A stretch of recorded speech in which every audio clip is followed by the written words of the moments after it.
तीन राज्यों का राज्यसभा चुनाव बहुत ही ज़्यादा इंटरेस्टिंग बन गया है। उत्तर प्रदेश की 10 सीट, एक सीट हिमाचल प्रदेश की और 4 कर्नाटक की। लेकिन उत्तर प्रदेश में पर्दे के पीछे जितना खेला हुआ, इसकी उम्मीद अखिलेश यादव ने भी नहीं की होगी। आज अखिलेश यादव ने ये कहा कि जो लोग लाभ लेना चाहते हैं, फ़ायदा उठाना चाहते हैं, वो लोग अपना पाला बदलते हैं। मेरे सीनियर कोलीग उदय प्रताप सिंह हैं, इसके अलावा प्रदीप भी हैं मेरे साथ में। जो भी समाजवादी पार्टी के खिलाफ खेला हुआ, यूपी में जो भी हुआ, इसकी स्क्रिप्ट किसने लिखी? अखिलेश यादव के लिए क्या ये एक अलार्मिंग साइन है लोकसभा इलेक्शन से पहले कि अपने नेताओं को किस तरह से इंटैक्ट रखना है? और अखिलेश यादव को क्या राज्यसभा इलेक्शन से सबक लेने की ज़रूरत है उधर?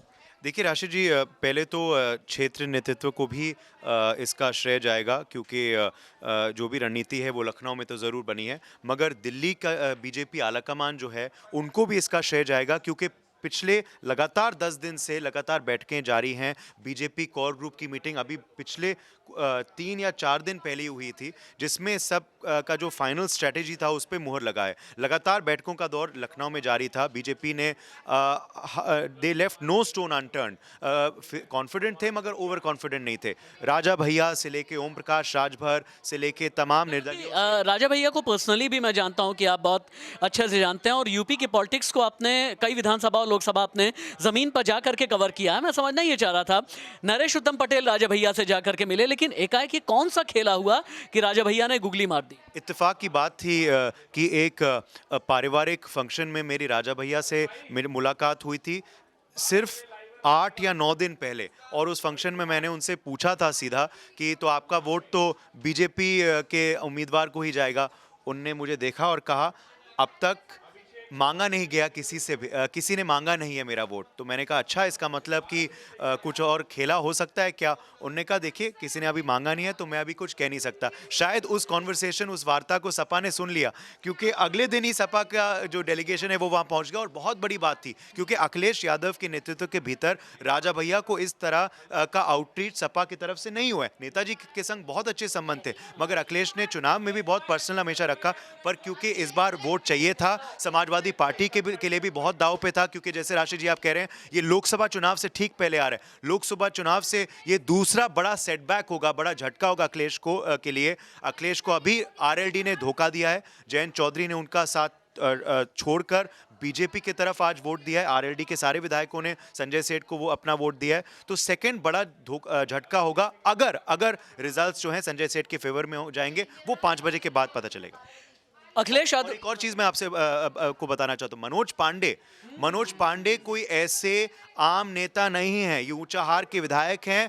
ये बहुत ज्यादा करीबी हैं अखिलेश यादव के। अखिलेश यादव को आप कभी भी विधानसभा में देखेंगे तो उनके ठीक पीछे मनोज पांडे जी ही बैठते हैं। मनोज पांडे को तोड़ने की असल इनसाइड स्टोरी क्या है? पहला तो ये, क्या मनोज पांडे को अब लोकसभा चुनाव का टिकट मिल रहा है? अगर मिल रहा है तो सोर्सेज आपके क्या बताते हैं? और अभी समाजवादी पार्टी में जितनी टूट-फूट हुई, मान लीजिए 8 पहले डिनर में नहीं पहुंचे, अब आज मनोज पांडे ने इस्तीफा भी दे दिया, आगे आने वाले वक्त में क्या समाजवादी पार्टी में और भी तोड़फोड़ होने वाली है? सर मुझे लगता है मनोज पांडे के पीछे जो सच्चाई है उसमें लोकसभा वो जाना चाहते हैं, लेकिन सपा से मुझे नहीं लगता कि उनको नॉमिनेट किया जाएगा, क्योंकि कैंडिडेट उन्होंने ऑलरेडी डिक्लेयर कर रहे हैं और कर भी रहे हैं। मनोज पांडे चीफ व्हिप के जाने के बाद अब मुझे लगता है कि जो उनके चाचा हैं शिवपाल यादव को बनाया जाएगा, क्योंकि वो पावरफुल हैं और पहले भी मंत्री रह चुके हैं, उनको बनाया जाएगा। और जो ये 8 विधायक इनके हैं सपा के, उसमें इंक्लूडिंग पल्लवी पटेल भी है, उनसे अभी हॉट टॉक हुई है। तो ये सारे जो हैं बीजेपी को समर्थन कर रहे हैं, क्योंकि कहीं ना कहीं इनकी कुछ अलायंस हुआ होगा अपकमिंग इलेक्शन को लेकर। उसका ये नतीजा है कि अखिलेश बचाने में नाकामयाब रहे और परिणाम उनके सामने है, तो उनको इस चीज़ों से सबक लेना चाहिए। प्रदीप जैसा कह रहे हैं ना कि अखिलेश यादव को वाकई में सबक लेने की ज़रूरत है। राज्यसभा चुनाव हालांकि डायरेक्टली जनता तो वोट नहीं करती, लेकिन हाँ, जनता के चुने हुए जो रिप्रेजेंटेटिव्स होते हैं उनका सीधे कंट्रीब्यूशन होता है, यानी उनकी तरफ से सीधे वोटिंग की जाती है। अब अखिलेश यादव को नए सिरे से सत्ता का पत्ता फेंटना होगा और अखिलेश यादव को ये समझने की ज़रूरत है कि इक्वेशन सिर्फ सोशल इंजीनियरिंग के लिहाज से ही नहीं बनते, बल्कि बहुत से इक्वेशन ऐसे होते हैं जो पर्दे के पीछे इलेक्शन मैनेजमेंट के हिसाब से चला करते हैं और बना करते हैं। दानिश, क्या अखिलेश यादव को समझ में आ गया होगा कि मुलायम सिंह यादव का इलेक्शन मैनेजमेंट एक बार फिर से सीखने की ज़रूरत है? बिल्कुल, अखिलेश यादव को अभी बहुत कुछ सीखने की ज़रूरत है। अखिलेश यादव एक स्वच्छ राजनीति करने के लिए आए थे, एक पाक साफ राजनीति करने के लिए आए थे, जबकि भारतीय राजनीति में ऐसा नहीं होता कि आप आते ही साथ सबको साफ-साफ कर देंगे, नहीं। आपको बहुत कुछ मिला के चलना होता है। याद कीजिए 2017 के बाद से 17 के बाद से लगातार वो 12-17 तक जब मुख्यमंत्री थे, तो लगातार अपने जितने भी उनके पार्टी माफिया थे, गुंडे थे, मवाली थे, सबको बाहर कर रहे थे।